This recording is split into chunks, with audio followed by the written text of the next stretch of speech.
All right, so pulling back and looking at the hair and being on a new layer here for finishing everything off at 100%,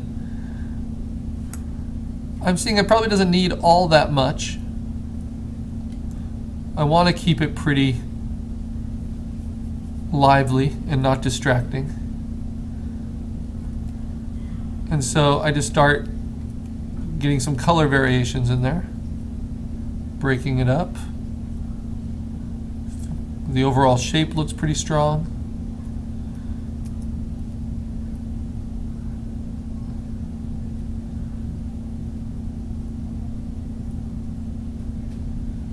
And really using the benefit of my tablet to be able to do these kind of thick to thin swooshing strokes that don't look too regular. Now, to turn it, if I want to rotate my canvas so I can see it at a different angle, I can use that hand rotate tool. And sometimes that can be helpful in finishing, especially when you're trying to get really kind of elegant strokes.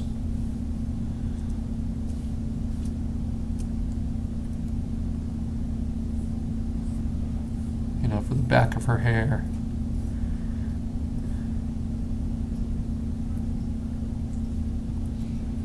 While I'm at 100%, this is a nice opacity to be able to shape everything.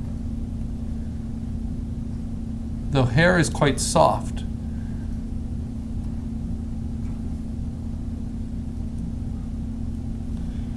Okay.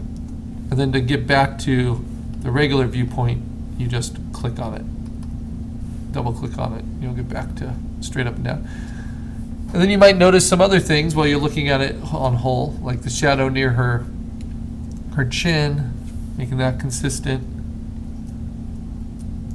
or outlining her jawline.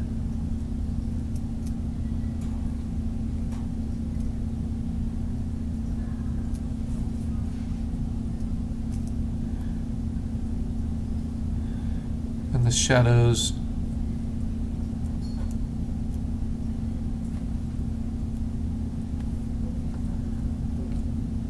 cast by the hair on the side of her face. Now the problem with 100%, of course, is that everything is just flat and on top. And so then you might need to get in some subtlety. So I'll take it down now in the same layer. These are just finishing layers.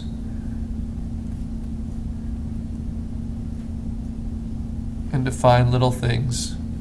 What was bugging me, I think, about the bottom of her eye is that there's no eyelashes there in my sketch, and there definitely are there, so I need to low opacity kind of put some of those in, maybe break them up, and then maybe here as well. That's what can be hard about makeup, is it emphasizes things you don't usually think of about the features, and you need to be able to emphasize those things as well.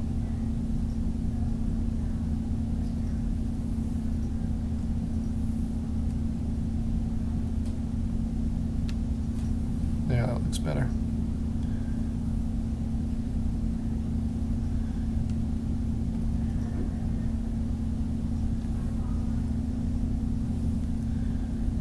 Yeah.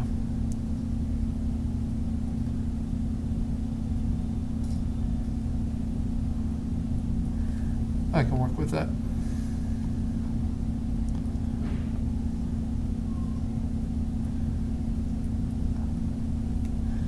So now at this lower opacity, I can kind of make some of these distinctions work a little bit better.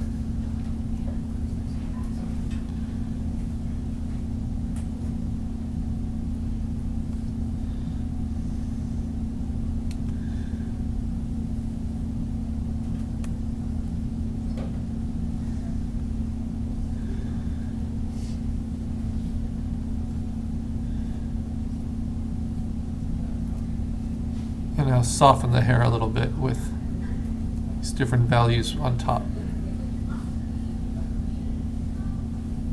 Again, looking here just for an overall finish that I'm happy with, not too detailed. Just suggestive of what I want.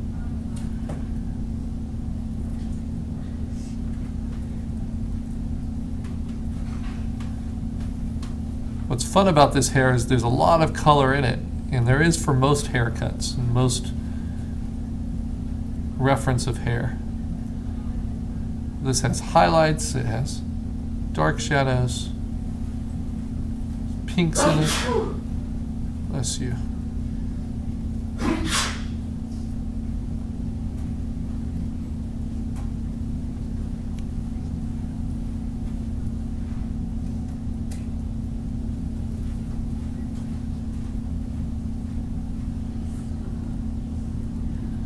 You can see how it's a little bit harder when you don't have the base color underneath, so you have to kind of paint it for yourself and then go back over it. I was just kind of letting this resolve itself, but now I've got to finish it off a little bit. Everything has to come to the same finish. A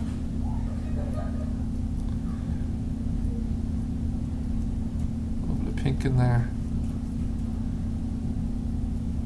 We'll transition into these shadows. Now if I do this too much at this low opacity, then all the colors will just kind of bleed together and be one color. So I'm also trying to isolate little highlight values.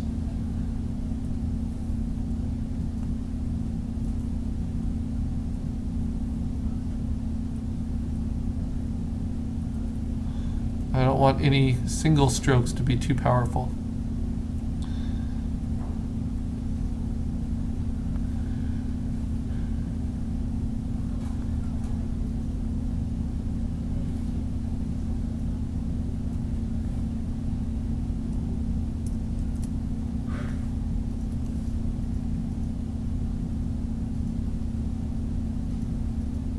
Open space by her eye there.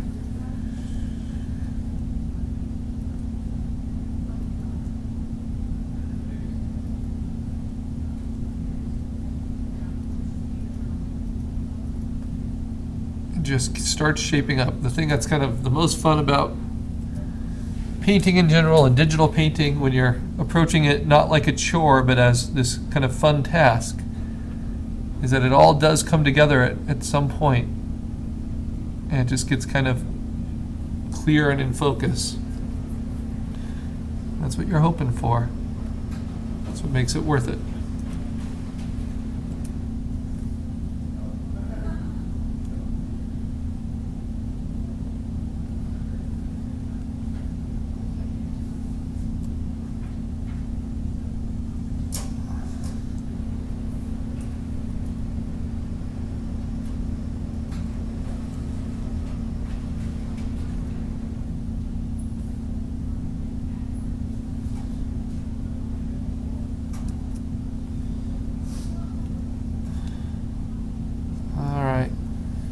Keep working on this hair. Reestablish some of those blonde highlights. You can see how this can be taken to where it is photorealistic, doing it enough. Building up those layers. That's not what I'm after, because then everything else would have to be brought up to that level. Caricatures are supposed to be fun and spontaneous. At least the kind I'm trying to do here.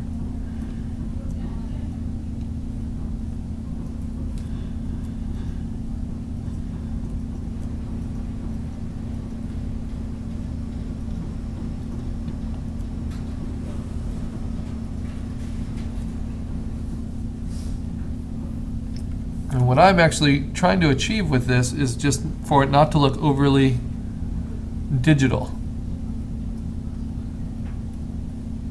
I'm not ashamed or trying to hide that it's digital, but I want it to feel like it's a controlled type of media that anyone can appreciate. You know, there's drawing to it, there's texture to it, there's gesture. Hard and soft edges, texture all the way throughout. And it's lovely that that is so possible now with digital painting. With customizing brushes and playing with your approach.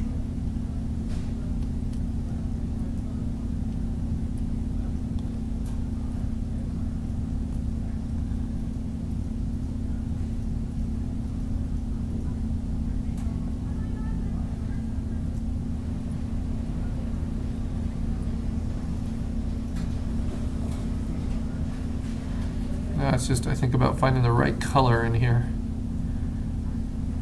to cut across some of this.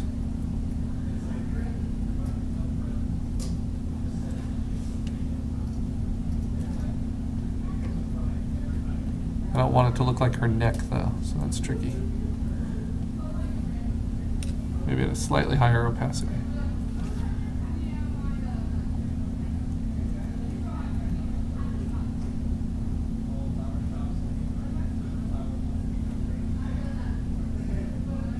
Figure out the shadow shapes I want,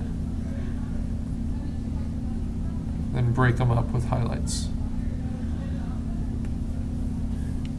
So you can see it looks a little too sharp. So now we break them up with some highlights over the top, and kind of variations in between.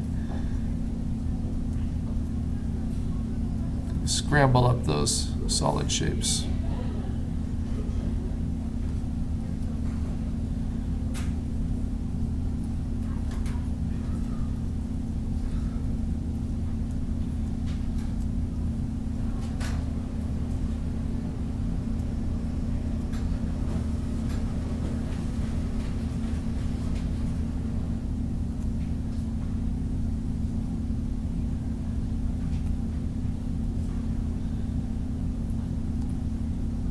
I also do a lot of squinting while I'm doing regular painting and digital painting and drawing.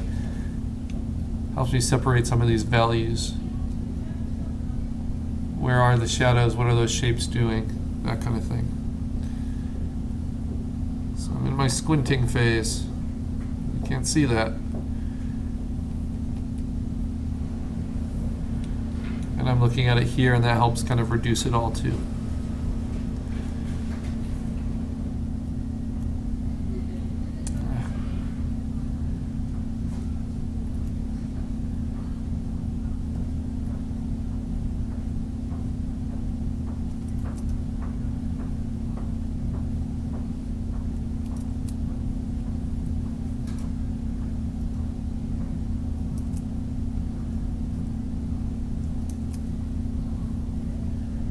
Right stroke, the right color in the right place. All right. It looks a little unfinished and messy down here. Let's fix that.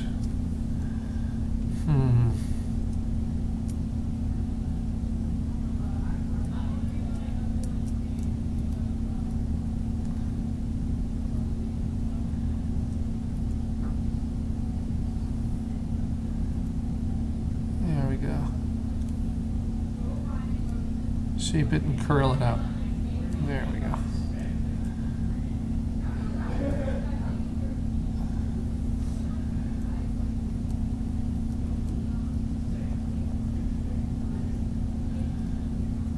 Okay, so this is looking like kind of a scumbled oil painting. It's not a bad look with this brush and with this way of building up layers on white. And now I can look at it as a whole, go to 100%, make it maybe a little bit bigger, paint out some of these palette marks.